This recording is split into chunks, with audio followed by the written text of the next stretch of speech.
नमस्कार, मैं ताबिश हुसैन, एनडीटीवी देख रहे हैं आप। यहाँ पर बात सबसे पहले झारखंड की करते हैं, क्योंकि झारखंड में बीजेपी ने अपना घोषणा पत्र जारी किया है और बीजेपी ने अपने घोषणा पत्र को संकल्प पत्र यहाँ पर नाम दिया है। इस मौके पर केंद्रीय गृह मंत्री अमित शाह, झारखंड के बीजेपी प्रभारी और असम के मुख्यमंत्री हेमंत बिस्वा शर्मा मौजूद रहे। इसके अलावा झारखंड बीजेपी के कई नेता मंच पर मौजूद रहे।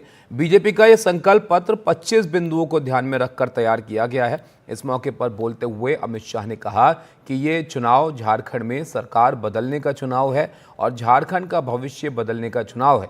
उन्होंने झारखंड की सत्ताधारी जेएमएम पर निशाना साधते हुए कहा कि ये सरकार भ्रष्टाचार से लिप्त है और यहाँ का युवा बेरोजगारी और पेपर लीक से परेशान है।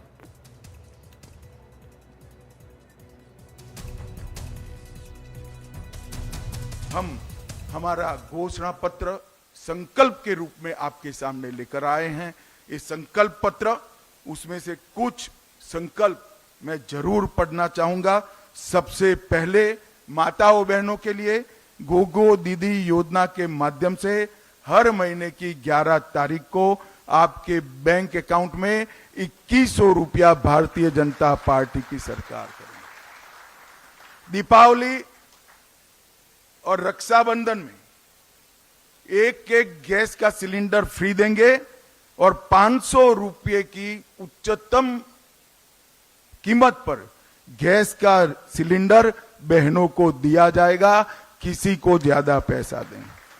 5 वर्ष के भीतर झारखंड के युवाओं के लिए 5 लाख रोजगारों का हम सृजन करेंगे। ये भारतीय जनता पार्टी का वादा है। हेमंत सोरेन की सरकार के समय में झारखंड का आदिवासी सुरक्षित नहीं रहा है। संथाल परगना में आदिवासियों की संख्या लगातार कम हो रही है। घुसपैठिए यहां आकर हमारी बेटियों के लुभाकर उनके साथ शादी कर रहे हैं और भूमि पर कब्जा कर रहे हैं। ये समस्या अगर समय रहते रोकी नहीं जाती तो ना झारखंड की संस्कृति बचेगी, ना झारखंड की रोजगारी बचेगी, ना झारखंड की भूमि बचेगी, ना बेटियां भी सुरक्षित होगी।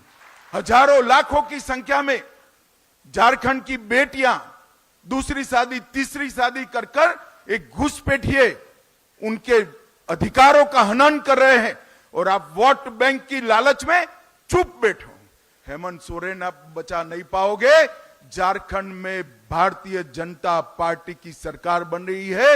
एक घुसपैठियों को चुन चुन कर निकालने का काम भारतीय जनता पार्टी करने वाली है। तो गृह मंत्री अमित शाह को आप देख रहे थे। अब से थोड़ी देर पहले जो संकल्प पत्र जारी उन्होंने किया, तब उन्होंने तमाम बातें जो है वो गिनाई जो बीजेपी के फोकस में यहाँ पर रहेंगी अगर सरकार बनती है। तो इस पर और चर्चा करते हैं। हमारे साथ प्रतुल सहदेव हैं, बीजेपी प्रवक्ता हैं झारखंड के। प्रतुल जी, बहुत स्वागत है आपका एनडीटीवी पर। हमने यहाँ पर देखा गृह मंत्री अमित शाह भी विस्तार से उन्होंने बताया, कई सारी चीज़ें यहाँ पर शामिल की गई हैं आपके घोषणा पत्र में। तो कैसे विकास करेंगे फिर झारखंड का, जरा समझाइए जनता को। हम लोगों ने 5 प्रण का घोषणा किया है, जिसके जरिए हम झारखंड की आधारभूत संरचना और झारखंड के सभी वर्गों का ख्याल रखेंगे। इसके अतिरिक्त हमारे 150 पॉइंट का मैनिफेस्टो आज माननीय गृह मंत्री जी ने रिलीज किया। 5 प्रण में प्रमुख हैं गोगो दीदी योजना। गोगो माँ को कहते हैं संथाली भाषा में, जो झारखंड के सबसे ज्यादा बोले जाने वाली ट्राइबल लैंग्वेज है। तो गोगो दीदी योजना के जरिए हर एक महिला के खाते में 11 तारीख को हम 2100 रुपए जमा करेंगे, ताकि वो स्वावलंबी बन सके और उनको एक आर्थिक सहायता मिल सके। दूसरा जी, 2,87,000 नौकरियां अभी रिक्त हैं सरकारी पदों पर। ये सरकारी आंकड़े हैं। पहले कैबिनेट में हम कैलेंडर जारी करेंगे कि 2,87,000 नौकरियां कब और कैसे देंगी, और हम उसके अतिरिक्त 5 लाख स्वरोजगार के भी अवसर पैदा करेंगे। आप उसके अतिरिक्त देखें कि जो युवा हैं वो ग्रेजुएशन के बाद थोड़े उनके अगर नौकरी नहीं लगती तो उनको एक आर्थिक सहायता होनी चाहिए, ताकि वो अपने परिवार पर बोझ ना बने। तो हम 2,000 रुपए की स्कॉलरशिप 2 वर्षों तक हर एक महीने 2,000 रुपए की ग्रेजुएट और पोस्ट ग्रेजुएट जो बेरोजगार है उनको देंगे। इसके अतिरिक्त 21 लाख प्रधानमंत्री आवास योजना के तहत हम लोगों ने घर बनाने का संकल्प लिया है। और इस घर के लिए जो बालू भी होगा, जो भी घर बनाने वालों को, वो फ्री में उपलब्ध कराया जाएगा अगर वो एक्सटेंशन करना चाहें अपने घरों का। तो ये हमारी बड़ी योजना है। इसके अतिरिक्त जो बांग्लादेश का घुसपैठ है, हम मानते हैं कि जिस तरीके से संथाल परगना की डेमोग्राफी जो है वो 44% से घटकर 28% वहां आदिवासियों की जनसंख्या हो गई, और जो मुसलमानों की जनसंख्या थी इसी दौरान 9% से बढ़कर 23 हो गई, यानी 14% मुसलमानों की जनसंख्या बढ़ी। साहब, ये पॉपुलेशन एक्सप्लोजन से संभव नहीं है। इसके लिए पूर्णता जो है वो घुसपैठ की जिम्मेवार है। गृह मंत्री जी ने साफ कहा है कि घुसपैठियों को हम चिन्हित करेंगे। इंडियन फॉरेनर्स एक्ट 1946 में इस बात का जिक्र भी है कि घुसपैठियों को चिन्हित करके बाहर निकालने की जिम्मेवारी राज्य सरकार की है। तो घुसपैठियों ने जो आदिवासी बेटियों को टारगेट किया, अब देखिए बांग्लादेश से आए जो मुसलमान अब्दुल है वो तो 4 शादियां कर सकता है, एक वो अपनी शादी कर लेता आदिवासी बेटी से भी, और उनके जरिए लैंड जिहाद करता है, आदिवासी की जमीनों पर कब्जा करता है, पॉलिटिकल जिहाद करता है। इन आदिवासी बेटियों को जमीन जमीन पे खड़ा करके उनको मुखिया बना के, जिला पार्षद सदस्य बनाकर जो वो है वो राजनीतिक शक्ति पर भी कब्जा करता है। हम 1 रुपए में 50 लाख रुपए तक की महिलाओं के नाम पर अगर कोई रजिस्ट्री होती है तो सिर्फ 1 रुपया टोकन लेंगे। ये भी हमारी सरकार की बहुत बड़ी योजना है। विस्थापन झारखंड में एक बहुत बड़ी समस्या है। हम पुनर्वास आयोग का गठन करेंगे एक सेवानिवृत्त न्यायाधीश के नेतृत्व में, और हेमंत सोरेन जी के नेतृत्व में जो झारखंड स्टाफ सिलेक्शन कमीशन और जेपीएससी की जो विवादास्पद परीक्षाएं हुई हैं, हम उनको रद्द करके सीबीआई जांच कराने की अनुशंसा करेंगे। और जो बेटियां हैं उनको हम प्राइमरी से लेकर उनको पीएचडी तक हम मुफ्त शिक्षा देने की व्यवस्था भी करेंगे। तो केजी से पीजी हमारा मुख्य नारा है।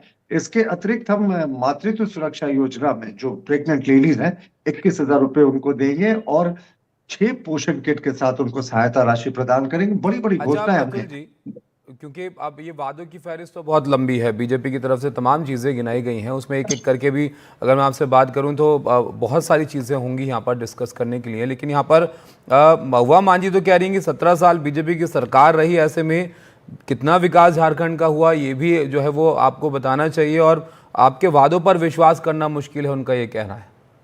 महुआ मांझी जी शायद Jharkhand Mukti Morcha school of mathematics से किसने कितने दिन शासन किया वो कैलकुलेट कर रही है। साहब, 12 वर्षों तक इन्होंने प्रत्यक्ष और परोक्ष रूप से शासन किया। हेमंत सोरेन जी अभी 5 वर्ष तक रह चुके हैं, इससे पूर्व भी वो मुख्यमंत्री 17 महीने रह चुके हैं। उनके पिताजी अलग अलग कालखंडों में 3 बार मुख्यमंत्री रह चुके हैं। मधु कोड़ा जी की सरकार 2 वर्षों तक चली, इन्हीं के सपोर्ट से चली। राष्ट्रपति शासन कांग्रेस के समय, जिस समय राजभवन कांग्रेस का एक्सटेंशन दफ्तर हुआ करता था, 550 दिन से ज्यादा थी, और मुख्यमंत्री हेमंत सोरेन 2 वर्ष से ज्यादा उप मुख्यमंत्री थे। तो साहब 12 वर्ष ये रहे शासन में। लेकिन अगर आप इनके मैनिफेस्टो को उठाकर देखें, जो इनका निश्चय पत्र 2019 का, तो कोई वादा पूरा नहीं किया साहब। और ये मोदी जी की गारंटी है, और मोदी जी की गारंटी पर देश विश्वास करता है। इन्होंने 2019 के अपने मैनिफेस्टो में वादा किया था 5,000 7,000 बेरोजगारी भत्ता, नहीं दिया। महिलाओं को 2,000 रुपया चूल्हा खर्च, नहीं दिया। हर एक गरीब परिवार को 72,000 रुपया, नहीं दिया। हर एक को 5 लाख सरकारी नौकरियां, नहीं दिया। इन्होंने घोषणा की थी महिला उत्पीड़न की संख्या के लिए स्पेशल टास्क फोर्स बनाएंगे। अब तो रेप के केसेस इस सरकार में 42% बढ़कर 7400 हो गए। 1/3 SC/ST बेटियां हैं। तो इस सरकार ने सारे वायदे जो थे उसको झुठला दिया। तो जनता इनके झूठे वायदों पर विश्वास नहीं करती। 5 वर्ष का समय था इनको अपने मैनिफेस्टो को इंप्लीमेंट करने का। 114 कुल वादे थे, एक वादा भी पूरा नहीं किया। लेकिन हमारी जो गारंटी है ना, हमारा जो संकल्प पत्र है, वो मोदी की गारंटी है, और जो हम बोलते हैं वो डेफिनेटली। अच्छा, इन वादों में प्रतुल जी, क्योंकि आपके युवाओं पर भी फोकस जो है जाहिर तौर पर यहाँ पर लग रहा है, 5 लाख रोजगार देने की बात जो है वो इसमें शामिल की गई है जी। अच्छा, ये स्वरोजगार होंगे, ये भी यही सवाल मेरा आपसे था, क्योंकि रोजगारों को लेकर तो विपक्षी पार्टियां बीजेपी पर निशाना साधती रहती हैं कि बेरोजगारी बढ़ रही है, उस पर आप जो है क्या कर रहे हैं। तो ऐसे में ये रोजगार कैसे पैदा किए जाएंगे? देखिए, रोजगार पैदा करने के लिए अगर आप रिजर्व बैंक ऑफ इंडिया के साइट पर जाएंगे तो हमारे जो मुद्रा लोन के आंकड़े हैं, हम लोगों ने पिछले 10 वर्षों में 43 करोड़ युवाओं को मुद्रा लोन दिया, और 30 करोड़ लोगों ने एक बार लिया, 13 करोड़ ने 2 बार लिया। तो ये जो बार बार कहते हैं सरकारी नौकरियां 2 करोड़ का वादा था, तो हमने रोजगार और स्वरोजगार का वादा किया था। और 43 करोड़ साहब जहां मुद्रा लोन हो जिस देश में, तो फिर युवाओं को हमने स्वावलंबी बनाने का पूरा प्रयास किया। देखिए, 2,87,000 तो सरकारी नौकरियां फिलहाल रिक्त हैं ऑलरेडी। सरकार के जो आंकड़े ऑफिशियल, उसके हिसाब से हम उसका पहला दिन ही उसके बारे में कैलेंडर जारी करेंगे। और हम स्वरोजगार के जो है, जैसे जिस तरीके से झारखंड खनिज संपदा से बढ़ा है, जी। झारखंड में वन संपदा है, तो इनको टारगेट करके कि कैसे यहाँ के युवा, यहाँ के आदिवासी, यहाँ के मूलवासी स्वरोजगार से जुड़े 1 लाख लोगों को जोड़ने का मौका है हमारे पास। और हम बेरोजगारी भत्ता भी दे रहे हैं साहब। इन्होंने तो 5,000 और 7,000 बेरोजगारी भत्ते प्रति माह ग्रेजुएट्स और पोस्ट ग्रेजुएट्स को देने की बड़ी घोषणा की थी, और जी। ये पूरा पैसा सरेंडर हो जाता है। और मैं आपको बताऊं, इस सरकार की हवाबाजी घोषणा का एक और नमूना था, इन्होंने कहा गरीबों को 25 रुपए पेट्रोल में सब्सिडी होगी। साहब, इसकी राष्ट्रव्यापी चर्चा हुई थी, 2 वर्ष पूर्व इस योजना की शुरुआत हुई, और जी। भाग के 3 पात ये योजना बंद हो गई। अब तो जी। बजट में इसका प्रोविजन भी नहीं होता। चलिए, बहुत शुक्रिया प्रतुल जी आपका हमारे साथ जुड़ने के लिए, विस्तार से समझाने के लिए मैनिफेस्टो को, बीजेपी की क्या आगे रणनीति है इस इन वादों के साथ। तो इस पर और आगे चर्चा करेंगे, लेकिन जैसे हमने महुआ मांझी की यहाँ पर बात की, 17 साल बीजेपी की सरकार यहाँ रही लेकिन झारखंड का विकास नहीं हुआ, ये उनका कहना है। ऐसे में उनके वादों पर विश्वास करना मुश्किल है, क्योंकि जब यहाँ पर उनकी सरकार रही तो यहाँ पर विकास नहीं हुआ, ये उन्होंने कहा है इस मैनिफेस्टो पर जो बीजेपी ने जारी किया है। ये उनकी प्रतिक्रिया जरा सुनाते हैं आपको। उस पर कोई भरोसा इसलिए नहीं करेगा कि झारखंड की जनता ने 17-18 साल, मैंने 2000 साल में झारखंड बना तब से लेके 2024 के बीच में 17-18 साल तक भाजपा यहाँ पर उनकी सरकार रही। उनके कई कई मुख्यमंत्री रहे, बाबूलाल मरांडी जी रहे, रघुवर दास जी रहे, बीच में 3 बार अर्जुन मुंडा जी रहे। इसके अलावा यहाँ पर रांची की बात करें तो यहाँ जो विधायक हैं वो लगभग 30 साल से यहाँ रहे, 28 साल 5 महीने तक। वहाँ साथ उनके सांसद रहे, मेयर, डिप्टी मेयर रहे, उनके पार्षद रहे, डबल इंजन की सरकार रही। इसके बावजूद ना तो झारखंड का विकास इधर हुआ, ना रांची का विकास हुआ। आप यहाँ पे आपने देखा कि किस तरह से ये अभी तो गोगो योजना की बात वो लोग कर रहे हैं, लेकिन भाजपा के कार्यकाल में महिलाओं की तस्करी अपने चरम पर थी।